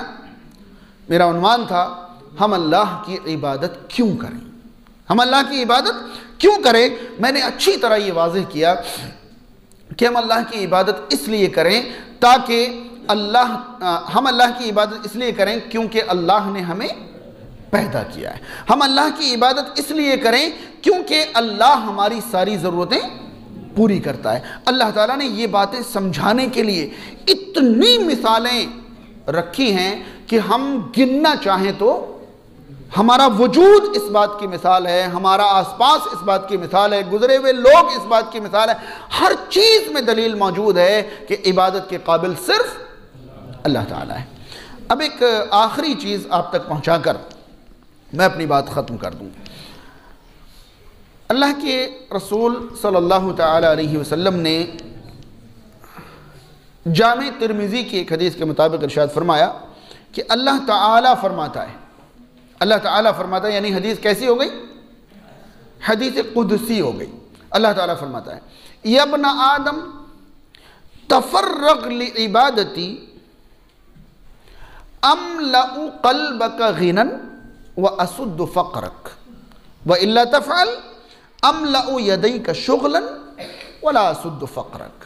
ये जामे तिरमिज़ी की हदीस है, मुस्नद अहमद वगैरह के अंदर भी मौजूद है। अबू हुरैरा रज़ियल्लाहु तआला अन्हु और माक़िल बिन यसार रज़ियल्लाहु तआला अन्हु दोनों सहाबा इस हदीस के रावी हैं। अल्लाह रब्बुल आलमीन फरमाता है कि यब्न आदम तफर्रग लिइबादती, ए आदम के बेटो मेरी इबादत के लिए फ़ुर्सत निकाल लिया करो। तफर्रग फारिग हो जाया करो, लिइबादती मेरी इबादत के लिए, तफर्रग लिइबादती मेरी इबादत के लिए फारिग हो जाया करो। मैं क्या करूँगा? अमलउ क़ल्बक गिनन, मैं तुम्हारे दिल को मालदार कर दूँगा, मैं तुम्हारे दिल को मालदार कर दूँगा। व असुद्दु फ़क़रक, और मैं तुम्हारी मोहताजगी रोक दूँगा। याद रहे रब ताला ने ये नहीं फरमाया कि मेरी इबादत के लिए फ़ुर्सत निकालो मैं तुम्हारी तिजोरी भर दूंगा। रब ताला ने फरमाया मैं तुम्हारा दिल भर दूंगा, दिल को मालदार कर दूंगा। याद रहे कि माल बढ़ने से इंसान मालदार, दिल बेनियाज होने से इंसान मालदार होता है। तो रब ताला ने यह फरमाया कि मेरी इबादत के लिए फ़ुर्सत निकाल लो, मैं तुम्हारे दिल को गनी कर दूंगा। यानी सारी की सारी ज़रूरतें तुम्हारे दिल को हिला ही नहीं पाएंगी, तुम्हें लगेगा कि मैं तो बादशाह जैसी ज़िंदगी जी रहा हूँ। अमलउ क़ल्बक गिनन, मैं तुम्हारे दिल को बेनियाज कर दूँ। हाँ, दिल को बेनियाज करने के लिए ज़रूरी है कि मोहताजगी चारों तरफ नज़र नहीं आए। तो अगला जुमला ये असुद्दु फ़क़रक, मैं तुम्हारी मोहताजगी रोक दूंगा।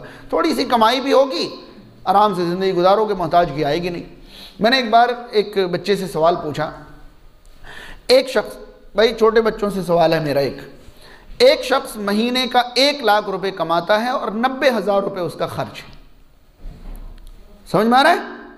एक आदमी एक महीने में 1 लाख रुपए कमाता है और 90,000 रुपये उसका खर्च, और एक आदमी महीने में 30,000 रुपये कमाता है और 10,000 रुपये उसका खर्च।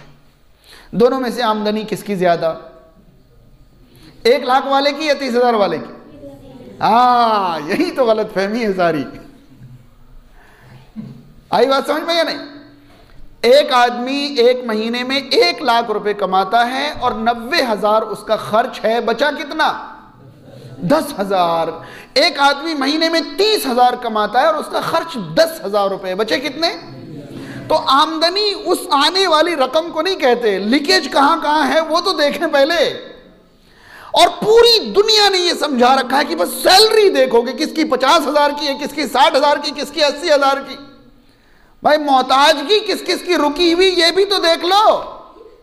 रब ताला नीचे से देखने को कहता है कि आप आने वाली आमदनी मत देखो, बहने वाले नाले देखो कि कितने कितने कहां कहां बह रहे हैं। यकीन जानिए मेरा मैथमेटिक तो यही कहता है कि 30,000 वाले की आमदनी ज्यादा है, लेकिन दुनिया को यह समझाया कैसे जाए, क्योंकि दुनिया तो आंकड़ों पे चलती है। 1 लाख वाला 30,000 से कम कैसे हो जाएगा और 30,000 वाला 1 लाख से ज्यादा कैसे हो जाएगा? तो यहां रब ताला ने समझाया, ये इब्न आदम तफर्रक ली इबादती, इब्न आदम मेरी इबादत के लिए फिर फुर्सत निकाल लिया करो, फ्री हो जाया करो। अमलउ क़ल्बक ग़िनन, मैं तुम्हारे दिल को बेनियाज कर दूंगा, व असुद्दु फ़क़रक, और तुम्हारी मोहताजगी रोक दूंगा। 30,000 भी कमाओगे तो 20 बच जाएंगे। बात समझ रहे हैं? आगे व इल्ला तफ़अल, और अगर ऐसा नहीं करोगे, और अगर ऐसा नहीं करोगे, अमलउ यदैका शुग़लन, मैं तुम्हारे हाथों को काम से भर दूंगा। ऐसा नहीं कि बेकार बैठे रहोगे, काम ही काम है। आज सबसे ज्यादा फ्री टाइम जिनके पास हो वो भी कहता यही है कि मैं बहुत बिजी हूं, बहुत बिजी हूं मैं। तो खैर, अमलउ यदैका शुग़लन, मैं तुम्हारे हाथों को काम से भर, वला असुद्दु फ़क़रक, लेकिन मोहताजगी नहीं रोकूंगा। तू कमाता जा और बहाता जा, कमाता जा और बहाता जा। हाथों को तो काम से भर दूंगा लेकिन मोहताजगी नहीं रोकूंगा। हाज़रीन, कमाई अहम नहीं है, अहम यह है कि रब ताला हमारी मोहताजगी रोक दे। अब इस हदीस पर अगर तबसरा किया जाए तो बहुत कुछ है, लेकिन मैं सिर्फ ये कहना चाहूँगा कि जो चीज़ें अभी मैंने शुरू में बताई कि अल्लाह की इबादत इसलिए करें क्योंकि उसने हमें पैदा किया, अल्लाह की इबादत इसलिए करें क्योंकि वो हमारी ज़रूरतें पूरी करता है। यकीन जाने कि उसकी पैदाइश का शुक्र अदा करने के लिए पूरी ज़िंदगी इबादत कर दें तो काफ़ी नहीं है। लेकिन यहाँ देखें कैसे कैसे लुभावने ऑफर अल्लाह ने दे रखा है। निकाल लो वक्त मेरी इबादत के लिए, अरे मैं मालदार कर दूंगा, तो दिल को तुम्हारे खुशहाल कर दूंगा, मोहताजगी रोक दूंगा, निकालो। और नहीं निकालोगे भागते रहोगे, भागते रहोगे, बचेगा कुछ नहीं, बचेगा कुछ नहीं। आज पता चला कि ये बीमारी लग गई, कल पता चला कि वो गाड़ी एक्सीडेंट हो गई, परसों पता चला कि यहां पर चोरी हो गई, यहां ऐसा हो गया, यहां लाते जाओ और बहाते जाओ। और एक हदीस सुनन इब्ने माजा की मैं आप तक पहुंचाकर अपनी बात खत्म कर दूं। अबू हुरैरा रज़ियल्लाहु तआला अन्हु से रिवायत है, रसूल करीम सल्लल्लाहु अलैहि वसल्लम ने फरमाया, मन कानतिद दुनिया हम्महु, मन कानतिद दुनिया हम्महु फर्रक़ल्लाहु लहु शमलहु वयजअलु फ़क़रहु फ़ी ऐनैहि वलम यअतिही मिनद दुनिया इल्ला मा कुतिबा लह। अल्लाह के रसूल सल्लल्लाहु अलैहि वसल्लम ने फरमाया कि जिस शख्स की ज़िंदगी का मकसद दुनिया बन जाए, मन कानतिद दुनिया हम्महु, जिसका मकसद क्या बन जाए? दुनिया। जिस शख्स की ज़िंदगी का मकसद दुनिया बन जाए, हमारे बच्चों की ज़िंदगी का मकसद तेज़ी से दुनिया बनता चला जा रहा है, बस लगे हुए कॉपी करने में कि हमको इस ब्रांड के कपड़े चाहिए, इस ब्रांड के जूते चाहिए, इस ब्रांड का फ़ोन चाहिए, इस ब्रांड के बैग चाहिए, सिर्फ इसी में लगे हुए। अरे पैदा क्यों किए गए, क्यों आए हो दुनिया में? लिबास तुम्हारा सतर छुपाने के लिए और तजम्मुल के लिए है तो ठीक है, जिंदगी तो उनकी भी गुजर रही है जिनको तुम्हारे उतरे हुए कपड़ों से तन ढकने की नौबत है। उनकी जिंदगी भी रुकी नहीं है, सभी लगे हुए मकसद दुनिया, मुझे ये, मुझे वो, मुझे वो, मुझे वो। मन कानतिद दुनिया हम्महु, जिसकी जिंदगी का मकसद दुनिया बन जाए, फर्रक़ल्लाहु लहु शमलहु, अल्लाह ताला उसके कामों को बिखेर देता है। अल्लाह ताला उसके कामों को, एक दिन का काम पता चला हफ्ते में हो रहा है। हैरान है कि भाई ये थोड़ा सा काम तो होने पे ही नहीं है, करे जा रहा हूं, करे जाऊं, सिमट ही नहीं रहा है। अल्लाह ताला बिखेर देता है उसके काम को। वयजअलु फ़क़रहु फ़ी ऐनैहि, और अल्लाह ताला उसकी आंखों के सामने हमेशा मोहताजगी हाजिर रखता है। कितना ही कुछ भी कर ले उसको, अरे अभी तो ये भी करना बाकी, अरे ये भी रह गया, अरे ये भी होना है, यह चालू फ़क़्रहु फ़ी ऐनैहि, अल्लाह ताला उसकी आंखों में मोहताजगी हाजिर रखता है। वलम यातीहि मिन दुनिया इल्ला मा कुतिबा लह, इसके बावजूद दुनिया उसे उतनी मिलती है जितनी लिखी हुई है। भागता रहे, मिलनी तो उतनी है जितनी उसकी मुक़द्दर में मुतय्यन है। वमन कानतिल आखिरतु नियतहु जमा अल्लाहु लहु शमला, और जिस शख्स की ज़िंदगी का मकसद आखिरत बन जाए, अल्लाह ताला उसके मामलात को समेट देता है। उसके कामों को, हफ्तों के काम दिन में हुए जा रहे हैं, पूरे पूरे दिन का काम कुछ मिनटों में हो गए, घंटों में हो गए, महीनों का काम एक आध हफ्ते में हो जा रहे हैं। आप अपनी ज़िंदगी में ऐसे लोग तलाश करें, आपको बिल्कुल नाम से ऐसे लोग मिल जाएंगे कि पड़े हुए मस्जिद में, हर वक्त मस्जिद की देखभाल कर रहे हैं, लोगों की खिदमत में लगे। आपको ताज्जुब होगा कि भाई इनके घर के कामकाज कैसे होते हैं। अरे वो तो ऐसे लोग हैं, जमा अल्लाहु लहु शमला, अल्लाह ने उनके कामों को क्या कर दिया है, समेट दिया है। कभी कभी तो इशारे में काम हो जाता है, कभी कभी मिनटों में काम हो जाता है, कभी घंटों में हो जाता है। अल्लाह ने उनके कामों को समेट दिया है, क्योंकि उन्होंने अपनी ज़िंदगी का मकसद आखिरत को बना लिया है। और वयजअलु गिनाहु फी क़ल्बिही, अल्लाह ताला उसके दिल को बेनियाज कर देता है। सेम वहां देखें कि दुनिया जिसका मकसद है उसके काम बिखर गए, और आखिरत जिसका मकसद है उसके सिमट गए। वहां मोहताज की हर वक्त हाजिर है, या हर वक्त गनी है, कुछ भी है या नहीं है, बहुत अच्छा है, कोई मसला नहीं, इससे भी चल जाएगा, इससे भी चल जाएगा, कोई मसला नहीं, आराम से जिंदगी गुजर रही है, कोई परेशानी नहीं है। दिल को बेनियाज कर देता। और आगे अल्लाह के रसूल सल्लल्लाहु अलैहि वसल्लम ने फरमाया, फिर दुनिया उसकी तरफ हकीर और जलील बनकर उसकी तरफ भाग के आती है। दुनिया उसकी तरफ, भाई दुनिया तो चाहे तो भी उतनी मिलनी, नहीं चाहे तो भी मिलनी है, लेकिन चाह कर आप दुनिया के पीछे जलील होंगे, और नहीं चाहेंगे तो दुनिया तो उतनी मिलनी है, वो जलील होकर आपके पीछे आएगी, क्योंकि आपको तलाशे बिना आपकी मुकद्दर की दुनिया पीछे रह नहीं सकती है। अब ये देखना है कि जलील आप उसके पीछे होते हैं या अपने पीछे उसको जलील करते हैं। आई बात समझ में? अल्लाह ताला को ये सब ऑफर देने की कोई ज़रूरत बिल्कुल नहीं थी। हमारी हर सांस उसकी इबादत की मोहताज है। एक एक सांस की कीमत अदा नहीं कर सकते अगर पूरी ज़िंदगी इबादत में गुजर जाए। फिर भी रब ताला का ये करम है कि ऐसा करो, ऐसा कर दूंगा, ऐसा करो, ऐसा कर दूंगा। इसके बावजूद हम लगे हुए इधर उधर। हमारे नौजवान सिर्फ ख्वाहिशात पूरी करने में, अरमान निकालने में लगे हुए। ये इस उम्र में अगर हमें सारे ब्रांड के नाम वगैरह पता चल जाएं और सारी चीज़ें पता चल जाएं, नहीं मुझे ये वाला वो चाहिए, वो वाला वो चाहिए, फिर आखिरत नियत नहीं है। एक मज़े की बात बता दूं बस, जिसकी ज़िंदगी का मकसद दुनिया बन जाए वो आखिरत से महरूम हो जाता है, वो आखिरत से। लेकिन जिसकी ज़िंदगी का मकसद आखिरत बन जाए वो दुनिया से महरूम नहीं होता। फर्क समझ में आया या नहीं आया? एक शख्स की ज़िंदगी का मकसद क्या बन जाए, क्या मतलब? उसके ऊपर ये जिम्मेदारी कि वो अब खाएगा नहीं, भूखा ही रहेगा, वो पहनेगा नहीं, यानी वो ब्रांड नहीं पहन सकता। अरे जिसकी जिंदगी का मकसद आखिरत बन जाए, वला तंसा नसीबका मिनद दुनिया, दुनिया में से जो आपका हिस्सा है वो मत भूलो। खाओ भी, पहनो भी, घूमो भी, फिरो भी, बस अपने ऊपर मर्जी किसकी चलाओ। आखिरत तलब करने वाला दुनिया से महरूम नहीं होता, लेकिन दुनिया का तलबगार आखिरत से महरूम। मैंने जितनी चीजें पहुंचाई, क्या लगता है अल्लाह की इबादत कर लेनी चाहिए? नहीं? हाँ, या अब भी अल्लाह की इबादत के बिना एक दिन भी गुजारने की गुंजाइश है? नहीं। हम सब अल्लाह की इबादत करेंगे इंशाअल्लाह। तो आज मजबूत इरादा सब लोग करें इंशाअल्लाह। फ़र्ज इबादत हमसे कभी नहीं छूटेंगे इंशाअल्लाह। नफिल इबादत की ताकत भर ज़्यादा से ज़्यादा कोशिश करेंगे इंशाअल्लाह। जिन चीज़ों को अल्लाह ने हराम करार दिया है, अल्लाह की हर मखलूक पर अल्लाह का हुक्म चलता है, हम भी अल्लाह की मखलूक हैं, अपने ऊपर सिर्फ अल्लाह का हुक्म चलाएंगे और हराम चीज़ों के करीब इंशाअल्लाह नहीं जाएंगे। जिन चीज़ों के बारे में हलाल और हराम होने का शक हो, हम उन चीज़ों को भी अपना दीन, ईमान और आबरू बचाने के लिए शक वाली चीज़ों को भी छोड़ देंगे इंशाअल्लाह। अल्लाह ताला हम तमाम को अल्लाह की इबादत के साथ ज़िंदगी गुजारने की तौफीक नसीब फरमाए। अल्लाह की इबादत के बिना या गैरुल्लाह की इबादत से अल्लाह ताला हमें महफूज रखे। अल्लाह ताला हम तमाम को खालिस अल्लाह रब्बुल आलमीन के लिए अपनी ज़िंदगी गुजारने की तौफीक नसीब फरमाए। अल्लाह ताला हम तमाम को इबादत के साथ साथ जो चीज़ें मना हैं उनसे भी बचने की तौफीक नसीब फरमाए। अल्लाह ताला हमारे माशरे के बुज़ुर्गों की, जवानों की, बच्चों की और बहन और बेटियों की, हर एक की अल्लाह ताला दीनी एतबार से हिफाजत फरमाए। अल्लाह ताला हम तमाम को दुनिया की ज़िंदगी इस तरह गुजारने की तौफीक अता करे जो हमारे रब को पसंद आने वाली ज़िंदगी हो। माशरे में जितने भी लोग बीमार हैं अल्लाह ताला उनको शिफाए कामिला अता फरमाए। जो परेशान हाल हैं उनकी परेशानियाँ दूर हो, जो मक़रूज़ हैं उनके कर्ज़ की अदायगी की सूरत पैदा हो, जो लोग दुनिया से जा चुके हैं अल्लाह ताला उनकी मग़फ़िरत फरमाए, जो दुनिया में मौजूद हैं अगर वो फरमाबरदार हैं तो अल्लाह ताला उनकी फरमाबरदारी पर उन्हें कायम दायम रखे, अगर नाफरमान हैं तो उन्हें तौबा की तौफीक नसीब हो।